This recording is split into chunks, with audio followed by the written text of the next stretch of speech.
De Soldanis kienu wkoll iżomm korrispondenza mal-kavallier Turgot Franċiż. X'interessi komuni kellhom huma t-tnejn?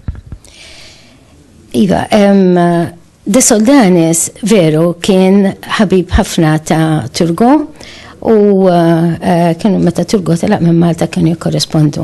Infatti volum ta' ittri fil-Biblioteka Nazzjonali, ittri ta' De Soldanis li huma indirizzati lil Turgot, huma indirizzati lil ċertu Mandu u lil Bajji de Ricard. U dana juri kemm De Soldanis kien stmat anke mill-kavallieri, għax inti qed tgħid Bajji de Ricard, il-Bajji kienu dawk li eleġġu lill-Gran Mastru. Dawna kienu jitolbu pariri lil De Soldanis, per eżempju, għalkemm inti saqsitni fuq Turgot, ma nista' ngħidlek illi il-Bajji de Ricard, per eżempju, apparti milli kien jgħidu isma' jonqos nittali ħaġa importati batili u mbagħad nibatlek il-flus ma dak u ma ieħor. Jiġifieri li juri kemm kienu ħbieb. U kienu ifaħru ħafna x-xogħlijiet ta' De Soldanis.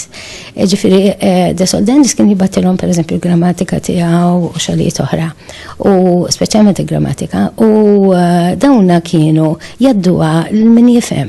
Pereżempju ċertu abbati Sirjak, Turgot, biex niġi għal Turgot kien f'waħda mill-ittri qallu ibat li grammatika oħra, ħalli jara hija, għaliex hija dilettant tal-ilsna orientali.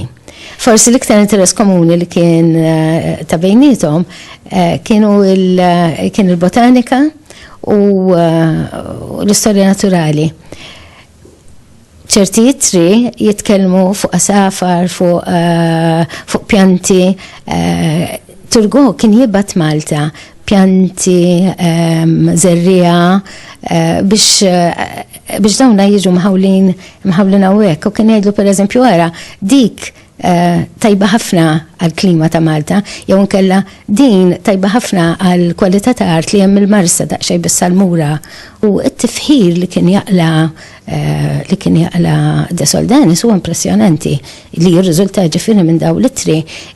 Turgot riedu jmur miegħu il-Gwjana. Turgot kien ġie nominat gvernatur tal-Gwjana u għallu biex imur hemm. Ġifieri kien rispettat u stimat ħafna.